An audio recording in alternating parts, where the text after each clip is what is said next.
Written by Honorable D.Early. The Resegregation of the World. The vote. So in this chapter I want to touch on the ends and means of the understanding when I say what we as black men see ourselves in today. Let's really gather sense in this chapter.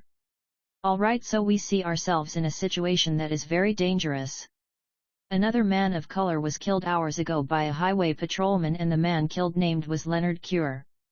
I sat and I watched the cop avoid de-escalating the situation.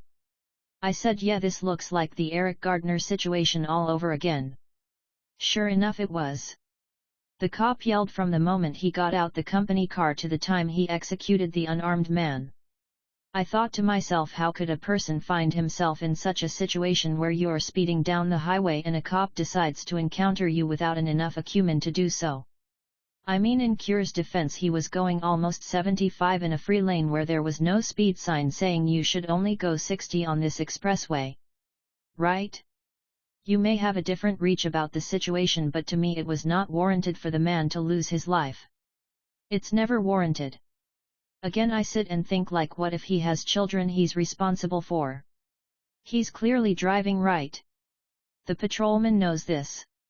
And he gives less than 2 French fries stuck to the sidewalk. I just can't go to sleep at night knowing I'm not in Africa and I'm not a villager to a family who knows everyone who comes and goes off that coast of land. Imagine how dangerous it would be for a cop to live in Africa around men who take nationality seriously, who take bloodline rights seriously, and knows who is who by the look of their skin. Trayvon Martin didn't get a chance to have children. Elijah McClain didn't either. The man from Georgia who was seen jogging, named Ahmaud Arbery, he didn't get a chance to live out his life as well. This brings tears to anyone's eyes who sees humanity's Jim Crow era being rewinded in the public's eye. Like, didn't we just do everything in our right to stop people from going in the direction of being looked at as a disgrace to the world's future? I don't want the world to see spraying girls and boys down with water hoses. Or saw giving a man a pie to the face, or sicking a German shepherd onto a woman running from an armed policeman. It just doesn't do enough for me. In doing this, in my eyes you're on the wrong side of history. But let's transition this conversation a little bit. Let's talk about how the world will need another Berlin Conference and another summit to begin the second reorganization of American states and also African states. My concern with Asia lies in the pygmy people there who find themselves disenfranchised with the other indigenous people throughout the world. I'm not concerned about what happens with the land claims of the Dutch or Boers. As a citizen of Ghana by descent, I see the direction of their ministry. They're allowing the country to become more whiter.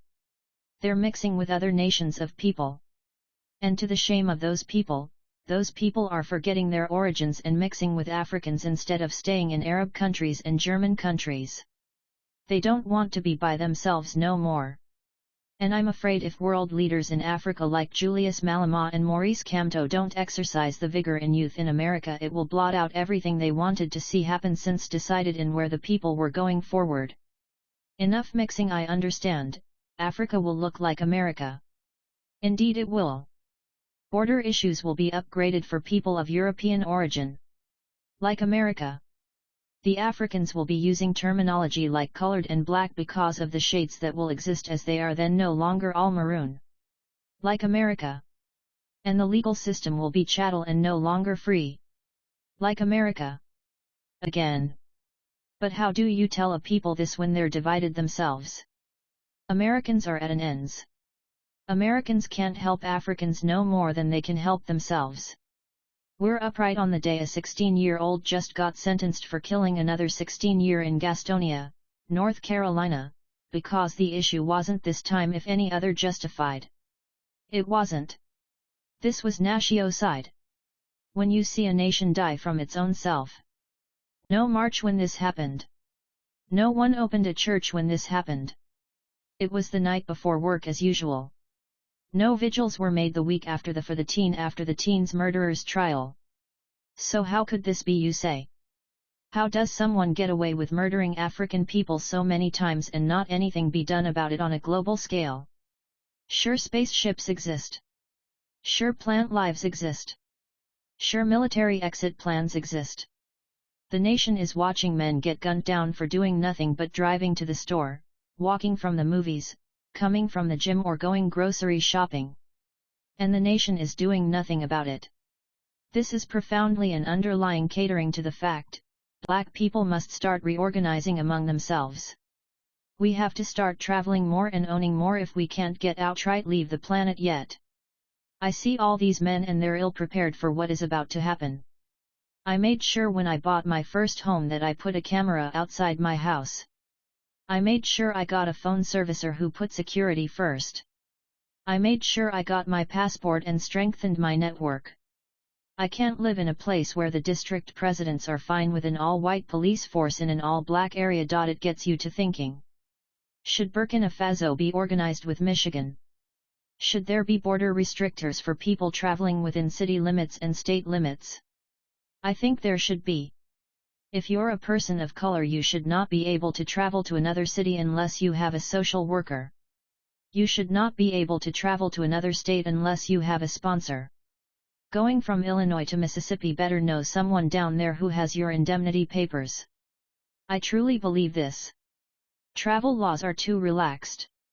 Citizen laws are too relaxed. Border laws are too relaxed. No one is telling Black people you have to stick together and get beyond these issues of vices, accepting everyone because you believe they have your honest position when most people don't. Most people going to places like Ghana or Burkina are only going there to make marriage deals. Why move to Africa from the northern lot to sell something African governments already sell or something African governments restrict? When I look at America, I say America doesn't need a Greek selling him patty melts or slushies from the local baconator. These are customary positions. These retails go to high schoolers. Then again, we looked at us to accept foreign visas and foreign immigration into our politics as if it is going to help us. Any government who is remote and lives predomesticately owes no one a passport booklet or a travel agency to do nothing that was never caused for to begin with. Who brings the issue of hate into the discussion of survival when the person invoking the argument of hate was already surviving but sought something to say he did better? I say this now. Countries with bad economies should not be going into developing African nations to use investment as a screen to develop it. We know why you are there, and the governing bodies will continue to bring this to the thought of world committees. America did this after World War I, and they're still trying to identify from earlier reorganizations like Morocco. And most Moors who say they're Moorish American understand the reorganization of the political party will not include all who say they are Moors. But everyone who says they're a Moor don't meet the descent or description of someone who is 100% African or more. When Americans decided they were going to give up their political position and become Indians and U.S. citizens, they gave up their freedom to run government without British domination and French inspection.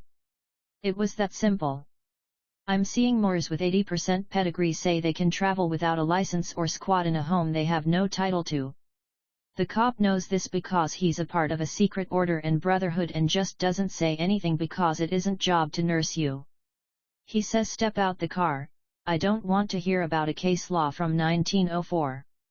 He says remove yourself from the premises. I don't want to hear about a treaty that gives you immunity.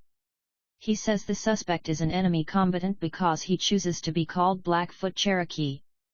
He says the suspect is an enemy combatant because he chooses to be called a Moor. These things need to be adjudicated in the Supreme Court. And Moors haven't gotten there yet. Now here we are. Do we say Judge Kyra Bolden is going to do the unthinkable, or do we say Governor Gretchen Whitmer is going to do the unthinkable? Don't hold your breath. Whitmer is going to have to appoint another black judge to the Supreme Court soon because a Michigan statesman is getting ready to retire. How true could that be in the world of yellow journalism, where red journalism doesn't exist anymore? I know one thing. Whoever she nominates probably won't be black. I say if she does, that will be a game changer. Now blacks can really start figure out what it is they are going to do about the specific laws that don't respect to their modus operandi. A judge will have to come in there and overturn judgments like we too often see. Can a Moor travel without colorable restrictions such as being held to the prejudices of the public? And that's not going to happen. We all want to see blacks be able to walk from one state to the next state or fly to another country without being told how to. And even if a judge says Moors have a right to travel without terminal, you really think a cop in any situation is going to allow that to happen?